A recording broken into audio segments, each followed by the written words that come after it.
Hi guys, and welcome back to my channel. Today I will be updating my debt and paying the first of the month bills. Alright, so before we get started, let me just update this spreadsheet real quick. As you guys know, last month me and my girlfriend moved and we did kinda went on a spending spree, and I put quite a few items on my Discover card without realizing it. So I ended up with 1,469 with 74 cents. So the whole reason why it's on this side and not on this side is because I don't want to mess anything with my initial numbers. So I am planning on making a separate spreadsheet or a new one to revamp this one, and so that you guys are able to see this whole spreadsheet much better without having to zoom in. And then for Best Buy, that one actually, I bought something really big, so my new bill is 2165 with 28. Like I said, I'm just putting it here for now.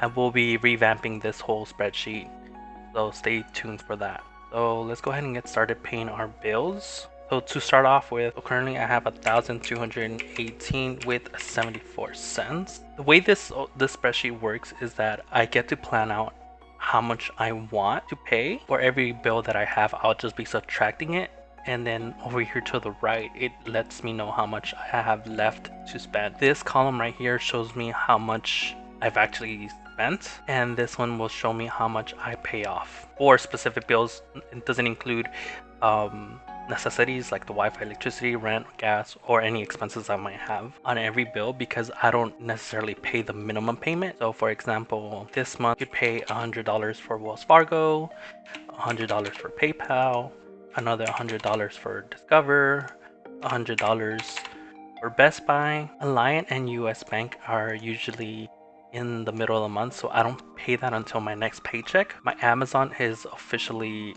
paid off, so I don't have to worry about that one.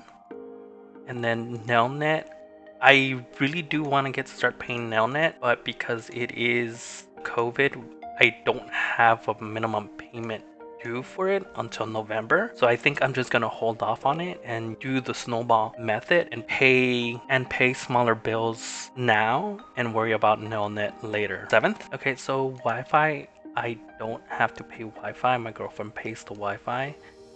Electricity bill, because we recently moved, I actually don't have a bill posted yet, so I'm not too sure what I need to pay for electricity.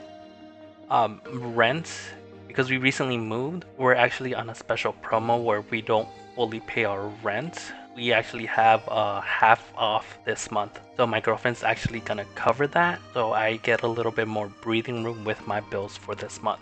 Gas, I am gonna separate $40 for gas this week. So for expenses, the only one I see at the moment is I do need to pay my car's registration, so that will run me about $275. Going based off these bills right here, I'm actually gonna be left with $503 with 74 cents, but I feel more comfortable paying a little bit more and being left with around $300 to $400 for the rest of the week, so that I'm able to pay more on these bills.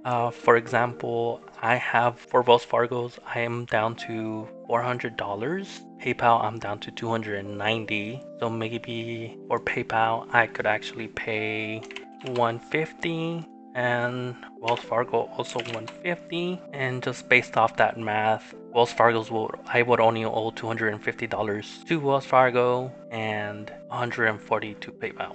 And with this, I'm still left with $403 with 74 cents. Like I said, I could just play around with these numbers, seeing how I would like it and seeing how much I'm left with for every bill. That's why I like the way I do my spreadsheets. So I'm actually just rather thinking of paying $100 to Wells Fargo, PayPal $150, and Discover $150, just so I could start paying off this big chunk. It mainly has to do with Discover having a high interest, so I'd rather like to make bigger payments to that. For Wells Fargo, I'm actually at a zero interest at the moment. So I'm not too worried about that. And PayPal, I do want to get rid of it.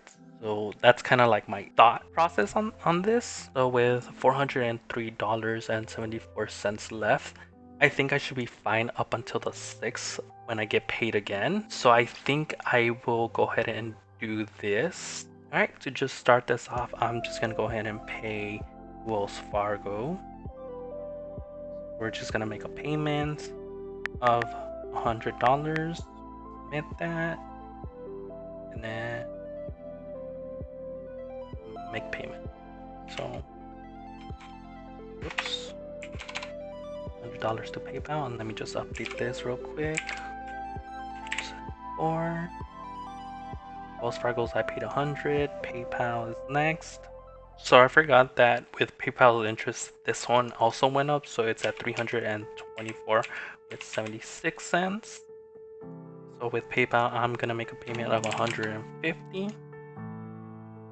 So we'll make payments, other amounts, 150.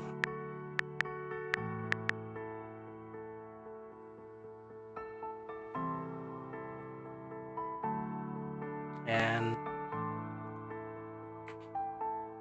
so we made a payment of 150 to PayPal. Next up is gonna be Discover. Okay, so for Discover, we're paying 150. There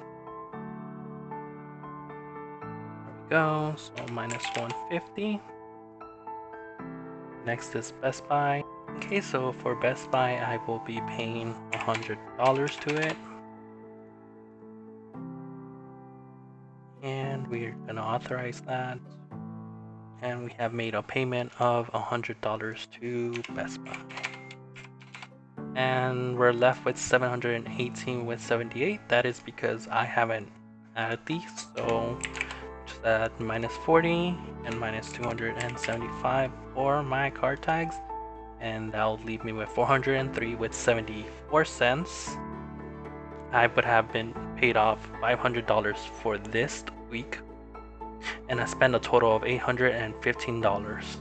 Alright, thank you guys. For my next video, I am planning on updating my whole spreadsheet, so stay tuned for that. If you did like this video, go ahead and hit the like button and subscribe. If you have any questions on how spreadsheets work, go ahead and leave them down below in the comment section, and I will answer any questions you do have. Until next time, thank you guys.